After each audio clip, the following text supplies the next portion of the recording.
নমস্কার বন্ধুরা, বাংলার ইনভেস্টর ইউটিউব চ্যানেলে আপনাদের সকলকে স্বাগত জানাই। এই চ্যানেলে আমি শেয়ার মার্কেটের ডেলি নিউজ আপডেট এবং ভবিষ্যতে বড় হতে পারে এরকম স্টকের ফান্ডামেন্টাল অ্যানালাইসিস করে থাকি। তো ভারতীয় শেয়ার মার্কেট সংক্রান্ত ডেলি নিউজ আপডেট পেতে এবং ভালো ভালো স্টকের হদিশ পেতে আমার এই বাংলার ইনভেস্টর চ্যানেলটিকে সাবস্ক্রাইব করে রাখবেন। তো চলুন বন্ধুরা, আজ 7ই মার্চ 2025 শুক্রবার, অর্থাৎ এই সপ্তাহের বাজারের শেষ দিন। আজকে ইন্ডিয়ান মার্কেট কিরকম পারফর্ম করলো চলুন একটু দেখে নিই। কাল যে আমেরিকান মার্কেট ডাউ জোন্স সেটা কিন্তু প্রায় 1% পড়ে বন্ধ হয়েছে। এরপরে যে আমেরিকার আইটি ইন্ডেক্স নাসডাক সেটাও দেখতে পাচ্ছেন প্রায় 2.61% পর্যন্ত পড়েছে, এবং জাপানের যে ইন্ডেক্স আছে নিক্কেই সেটাও দেখতে পাচ্ছেন 2% পর্যন্ত পড়ে বন্ধ হয়েছে। তো এরকম একটা এক্সপেকটেশন তো ছিলই যে নিফটি ফিফটিও হয়তো গ্যাপ ডাউন হয়েই ওপেন হবে।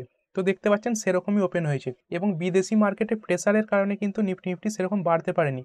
বাড়ার চেষ্টা বারবার করেছে, কিন্তু শেষের দিকেও একটা বড় উত্থান দেখিয়ে তারপরে আবার অনেকটা নিচেই বন্ধ হয়েছে। আজকে নিফটি ফিফটি মাত্র 7 পয়েন্ট বেড়ে বন্ধ হয়েছে। এরপরে যদি সেন্সেক্স দেখি, সেন্সেক্সেরও চার্ট প্যাটার্ন একই রকম, প্রায় নিফটির মতোই দেখতে পাচ্ছেন। সেন্সেক্সও আজকে 7.52 পয়েন্ট পড়ে বন্ধ হয়েছে। এরপরে নিফটি ফিফটির যে টপ গেনার এবং টপ লুজার আছে সেগুলো একটু দেখে নিই। রিলায়েন্স ইন্ডাস্ট্রি দেখতে পাচ্ছেন 3.04% বেড়ে 1246.4-এ বন্ধ হয়েছে। টাটা মোটর 1.23% বেড়ে 647.50-তে বন্ধ হয়েছে। বেল দেখতে পাচ্ছেন 1.19% বেড়ে 276.20-তে বন্ধ হয়েছে, এবং বাজাজ অটো বেড়েছে 1.19%, 7,551-তে বন্ধ হয়েছে। এবং হিন্ডালকো যে কোম্পানিটি 1.17% বেড়ে 689.95-এ বন্ধ হয়েছে। এরপর যে টপ লুজার সেইগুলো একটু দেখে নিই। ইন্ডাসইন্ড ব্যাংক দেখতে পাচ্ছেন 3.78% পর্যন্ত পড়ে গেছে। এনটিপিসি পড়েছে 2.22%। শ্রীরাম ফাইন্যান্স 2.07% পড়ে 631-এ বন্ধ হয়েছে।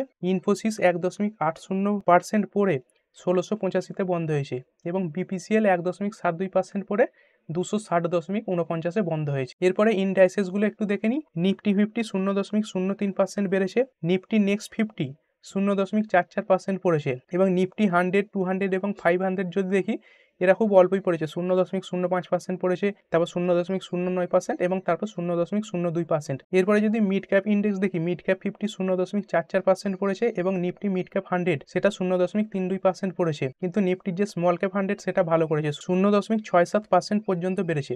এবং ইন্ডিয়ার যে ভলিটিলিটি ইন্ডেক্স সেটা এখানে দেখুন 1.85% পড়েছে। এরপর সেক্টরাল ইন্ডাইসেসগুলো একটু দেখে নিই। নিফটি ব্যাংক 0.27% পড়েছে। নিফটি অটো যেটা আছে 0.24% বেড়েছে, এবং ফাইন্যান্সিয়াল সার্ভিস যেটা আছে 0.12% পড়েছে। এফএমসিজি দেখতে পাচ্ছেন বর্ডারে বন্ধ হয়েছে বা কালকের ক্লোজিংয়েই বন্ধ হয়েছে। নিফটি আইটি 0.85% পর্যন্ত পড়েছে। নিফটি আইটি আজকে এত খারাপ কেন করলো? কাল আমেরিকার যে আইটি ইন্ডেক্স নাসডাক সেটা দেখেছিলেন প্রায় 2.60%-এর কাছাকাছি পড়ে গিয়েছিল। সেই কারণে কিন্তু ইন্ডিয়ান যে আইটি ইন্ডেক্স তার উপরে এত প্রেসার লক্ষ্য করা গেছে। এরপরে যদি মিডিয়া দেখি, নিফটি মিডিয়া 1.83% বেড়েছে। নিফটি মেটাল বেড়েছে 0.43%। আর যদি নিফটির ডিফেন্স দেখেন, ডিফেন্স আজকে প্রায় 2.96% বেড়েছে। কি কারণে আজকে ইন্ডিয়ান ডিফেন্স স্টকগুলো এত ভালো পারফর্ম করলো সেগুলো পরে আলোচনা করছি। আর বিদেশের বাজারের খবর একটু দেখে নিই।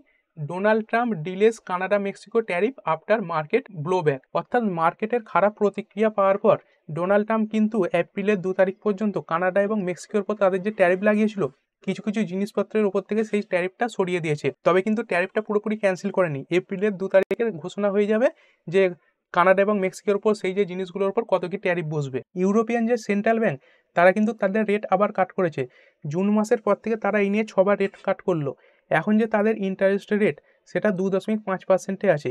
কী কারণে তারা এত ইন্টারেস্ট রেট কাট করছে? তাদের দেশে যে ইনফ্লেশন সেটা কমানোর জন্য, এবং তাদের দেশের যে গ্রোথ সেটাকে বাড়াবার জন্যই কিন্তু তারা রেট কাট করছে। তো ভবিষ্যতে দেশের গ্রোথ বৃদ্ধি করার জন্য ইউরোপিয়ান সেন্ট্রাল ব্যাংক কিন্তু আবার রেট কাট করতে রাজি আছে। এরপরে চলুন বন্ধুরা, ইন্ডিয়ান যে ডিফেন্স কোম্পানিগুলো একটু দেখে নিই। ডাটা প্যাটার্ন দেখতে পাচ্ছেন 15.54% বেড়ে 220.90-তে বন্ধ হয়েছে। করস ডিফেন্স 7%-এর উপর বেড়েছে। গার্ডেন রিচ শিপ বিল্ডার কোম্পানিটি 7%-এর উপর বেড়েছে। জেনটেক দেখুন 6%-এর উপর বেড়েছে। বিডিএল বা ভারত ডাইনামিক্স লিমিটেড কোম্পানিটি 6%-এর উপরে বেড়েছে। মাঝগাঁও ডকও 4%-এর উপরে বেড়েছে। অ্যাস্ট্রা মাইক্রো বেড়েছে 4.38%। এমটারটেক দেখতে পাচ্ছেন 4% বেড়েছে। মিধানি 3.96% বেড়েছে। কোচিন শিপইয়ার্ড বেড়েছে 3.41%। এরকম যদি বাকি ডিফেন্স কোম্পানিগুলো দেখি, idea forge, BEL, solar industry, HAL, Dynamatech কোম্পানিগুলো সবই কিন্তু আজকে বেড়ে বন্ধ হয়েছে। এবং কি কারণে বেড়ে বন্ধ হয়েছে? An upward movement in defence stock came today after the European Union announced a rearmament plan for the European Union of 800 billion euro বা প্রায় 850 billion USD including support of Ukraine. অর্থাৎ ইউরোপিয়ান যে ইউনিয়ন আছে তারা 800 billion euro বা 850 billion ডলারের defence budget ঘোষণা করেছে। কি কারণে করেছে? ইনক্লুডিং সাপোর্ট অফ ইউক্রেন, অর্থাৎ তার মধ্যে ইউক্রেনের সাপোর্ট থাকবে। After US suspended military aid to that country, অর্থাৎ আমেরিকান সরকার যে ইউক্রেনের ওপর থেকে সামরিক সাহায্য তুলে নিয়েছে তারপরেই কিন্তু এই ঘোষণা তারা করেছে। আর অ্যানালিস্টদের মতে ইউরোপিয়ান ইউনিয়নের এই সিদ্ধান্তের ফলে ভারতীয় ডিফেন্স স্টকগুলো কিন্তু উপকৃত হবে। ইউরোপিয়ান ইউনিয়ন ভারতীয় যে ডিফেন্স কোম্পানি তাদের কিন্তু বড় বড় অর্ডার দিতে পারে, এই কারণের জন্য ডিফেন্স স্টকগুলো আজকে বেড়েছে। এরপরে চলুন বন্ধুরা, ভারতীয় শেয়ার মার্কেটের কিছু কোম্পানি আজকে কেন বেড়েছে বা কেন পড়েছে সেগুলো একটু দেখে নিই। ভারত ইলেকট্রনিক্স লিমিটেড, দেখতে পাচ্ছেন কোম্পানিটি আজকে প্রায় 1.54% পর্যন্ত বেড়েছে, 277.00 বন্ধ হয়েছে। BEL received order worth over Rs 500 crore, অর্থাৎ ভারত ইলেকট্রনিক্স লিমিটেড বা বেল যে কোম্পানিটি সেটি 500 কোটি টাকার একটি নতুন অর্ডার পেয়েছে। এরপরের যে কোম্পানিটি সেটি হচ্ছে রিটস লিমিটেড। রিটস লিমিটেড দেখতে পাচ্ছেন আজকে প্রায় 3%-এর ওপর বেড়েছে এবং 219.40 বন্ধ হয়েছে। RITES jumps on bagging Rs 28 crore LOA from South Central Railway, অর্থাৎ রিটস যে কোম্পানিটি সাউথ সেন্ট্রাল রেলওয়ের তরফ থেকে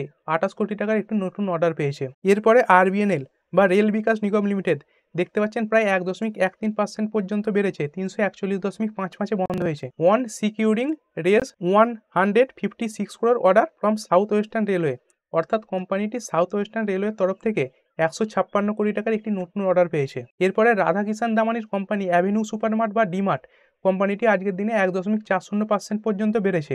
after the news that the company has opened 4 new store, অর্থাৎ কোম্পানিটি তাদের নতুন 4টি স্টোর অ্যাড করেছে। আর এখনো পর্যন্ত তাদের কতগুলি স্টোর হলো? এই 4টি স্টোর অ্যাড করার পরে তাদের এখনো পর্যন্ত স্টোরের সংখ্যা দাঁড়িয়েছে 396। এরপরে দেখতে পাচ্ছেন Reliance Industry Limited. Reliance Industry স্টকটি আজকে প্রায় 3% পর্যন্ত বেড়েছে। Stock up nearly 4% on Macquarie Emkay upgrade, অর্থাৎ ম্যাকুয়ারি এবং এমকে নামে যে দুটি ব্রোকারেজ সংস্থা আছে তারা এই রিলায়েন্সের শেয়ারটিকে উঁচু দিকে টার্গেট রেখেছে। কোম্পানিটি দেখতে পাচ্ছেন Reliance stock had hit a 52-week low of Rs 1156 on Monday. সোমবার দিন রিলায়েন্সের যে স্টকটি সেটা কিন্তু 52-week লোয়ে ট্রেড করছিল।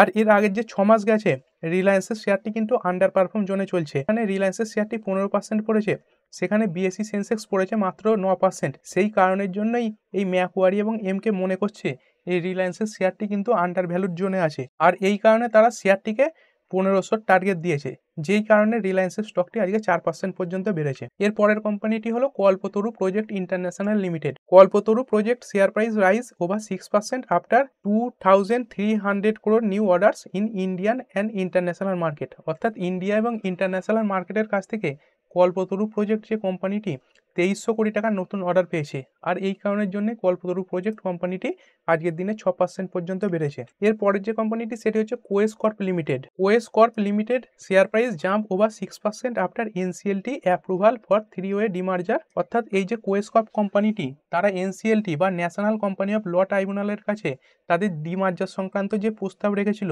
এনসিএলটি সেটাকে কিন্তু অ্যাপ্রুভাল দিয়ে দিয়েছে। এই কারণের জন্য কোয়েস কর্পের শেয়ারটি আজকে 6% পর্যন্ত বেড়েছে। এর ফলে কি হবে? এই যে কোয়েস কর্প যে কোম্পানিটি আছে এর যদি একটি শেয়ার আপনার কাছে থেকে থাকে তাহলে আপনি এর বদলে আলাদা 3টি শেয়ার পাবেন। কোম্পানিটি দেখতে পাচ্ছেন আলাদা আলাদা 3টি নামে বাজারে লিস্ট হবে। একটি তো আছে কোয়েস কর্প লিমিটেড, এরা কি কাজ করবে? ওয়ার্ক ফোর্স ম্যানেজমেন্ট করবে। আর একটা যে কোম্পানি সেটা হচ্ছে ডিজিটাইড সলিউশন লিমিটেড, এরা কি কাজ করবে? বিপিএম সলিউশন, ইনসারটেক এবং এইচআরও বিজনেস সামলাবে। আর একটা যে কোম্পানিটি হবে ব্লুস্প্রিং এন্টারপ্রাইজ লিমিটেড, এরা কি করবে? ম্যানেজমেন্ট ফেসিলিটি, ইন্ডাস্ট্রিয়াল সার্ভিস এবং ইনভেস্টমেন্ট এইগুলো দেখাশোনা করবে। এরপরের আমাদের যে কোম্পানিটি সেটি হচ্ছে আইনক্স উইন্ড। আইনক্স উইন্ড শেয়ারটি আজকে দেখতে পাচ্ছেন প্রায় 11.5% পর্যন্ত বেড়েছে। INOX wind share spike 12.5% on securing 153 megawatt renewable energy order, অর্থাৎ আইনক্স উইন্ড যে কোম্পানিটি আছে এটি 153 মেগাওয়াটের নতুন রিনিউয়েবল এনার্জি অর্ডার পেয়েছে। তো কোথা থেকে পেয়েছে? তামিলনাড়ু থেকে পেয়েছে। এবং কি কি সাপ্লাই করবে? Supply of 3 megawatt turbine and EPC service, অর্থাৎ 3 মেগাওয়াটের টারবাইন এবং ইপিসি সার্ভিস প্রোভাইড করবে। এরপরের আমাদের যে কোম্পানিটি জন স্মল ফাইন্যান্স ব্যাংক লিমিটেড, কোম্পানিটি দেখতে পাচ্ছেন আজকের দিনে 5.98% বা প্রায় 6% বেড়ে 464.90 বন্ধ হয়েছে। Jana small finance bank share surge 12% after RBI grant AD1 licence for forex operation, অর্থাৎ ফরেক্স অপারেশনের জন্য যে AD1 লাইসেন্সের প্রয়োজন হয়, RBI সেটা জন স্মল ফাইন্যান্স ব্যাংকে দিয়েছে। সেই কারণের জন্য জন স্মল ফাইন্যান্স ব্যাংকের শেয়ারটা আজকে 12% পর্যন্ত বেড়েছে। এরপরের আমাদের যে কোম্পানিটি সেটি হচ্ছে জি মিডিয়া কর্পোরেশন লিমিটেড। জি মিডিয়া কর্পোরেশন লিমিটেড আজকের দিনে দেখতে পাচ্ছেন প্রায় 4.12% বেড়ে 14.39 বন্ধ হয়েছে। Zee shares rise as Nuvama sees nearly 90% upside after promoter raises stake, অর্থাৎ নুভামা যে রেটিং এজেন্সি আছে তারা দেখছে যে জি শেয়ার্সটি এখান থেকে আরও 90% ওপরে যেতে পারে। প্রোমোটার রেইজেস স্টেক, অর্থাৎ কোম্পানির যে প্রোমোটার আছে তারা কিন্তু মার্কেট থেকে শেয়ার কিনেছে, এবং কোম্পানি কত শেয়ার কিনেছে? 2.7 মিলিয়ন শেয়ার কিনেছে, এবং কোম্পানির কাছে বর্তমানে কত শেয়ার আছে? 4.28% শেয়ার আছে, যেটা আগে ছিল 3.99%। এরপরে আলোচনা করব আমাদের মিউচুয়াল ফান্ড ইন্ডাস্ট্রি নিয়ে। এখানে দেখতে পাচ্ছেন সিপ অ্যাকাউন্ট ওপেনিং সার্চ, অর্থাৎ নতুন নতুন সিপ অ্যাকাউন্ট অনেক খোলা শুরু হয়েছে। But premature closures also on the rise, কিন্তু আগে যে সিপ অ্যাকাউন্টগুলো খোলা হয়েছিল সেগুলো কিন্তু অনেক বন্ধ হয়ে গেছে। এখানে এই আর্টিকেলটাই দেখুন, in 2023 the industry recorded 34.8 million sheep registration, অর্থাৎ 2023-এ 34.8 মিলিয়ন সিপ রেজিস্ট্রেশন হয়েছিল। তাদের মধ্যে এখন মাত্র 18.2 মিলিয়ন সিপ অ্যাকাউন্ট এই মুহূর্তে চালু আছে। কিন্তু যদি মিউচুয়াল ফান্ডের ডেটা দেখি, এইখানে দেখতে পাচ্ছেন ডিসেম্বর মাসে যে সিপ হয়েছিল 26,459 কোটি টাকা সিপ হয়েছিল, সেখানে জানুয়ারি মাসে কিছুটা কমেছে, মাত্র 59 কোটি কমেছে। কিন্তু অর্ধেকের কাছাকাছি সিপ অ্যাকাউন্ট কমে যাওয়ার পরেও কিন্তু ইনভেস্টমেন্ট সেরকম কমেনি। কী কারণে কমেনি জানেন? কারণ এখন নতুন নতুন অনেক সিপ অ্যাকাউন্ট খোলা হচ্ছে, বা আগে যাদের সিপ অ্যাকাউন্ট ছিল তারা কিন্তু তাদের ইনভেস্টমেন্ট অনেক বাড়িয়ে দিয়েছে। এই সময় দেখতে পাবেন অনেক কিন্তু স্মার্ট ইনভেস্টর তৈরি হবে। এখন পড়া দামে অনেক ভালো ভালো শেয়ার পাওয়া যাবে। তো বন্ধুরা, আপনিও যদি স্মার্ট ইনভেস্টর হতে চান, ভালো ভালো স্টকের হদিশ পেতে চান, তাহলে বাংলার ইনভেস্টর ইউটিউব চ্যানেলটিকে সাবস্ক্রাইব করে রাখবেন। আর এই ভিডিওতে যে স্টকগুলো নিয়ে আলোচনা করলাম সেগুলো সম্পূর্ণ ইনফরমেশন এবং এডুকেশনাল পারপাসের উদ্দেশ্যে বলা হয়েছে। আমি সেবি রেজিস্টার্ড নই, তাই কোনো ধরনের শেয়ারে কোনো রকম ডিসিশন, যেমন বাই, সেল, হোল্ড বা অ্যাভারেজ করার আগে আপনার যে ফাইন্যান্সিয়াল অ্যাডভাইজার আছে তার সঙ্গে অবশ্যই একবার আলোচনা করবেন। আর ভিডিওটি ভালো লাগলে অবশ্যই লাইক করবেন, শেয়ার করবেন, আর আবারও বলছি চ্যানেলটিকে সাবস্ক্রাইব করে রাখবেন। দেখা হচ্ছে পরের ভিডিওতে। ধন্যবাদ।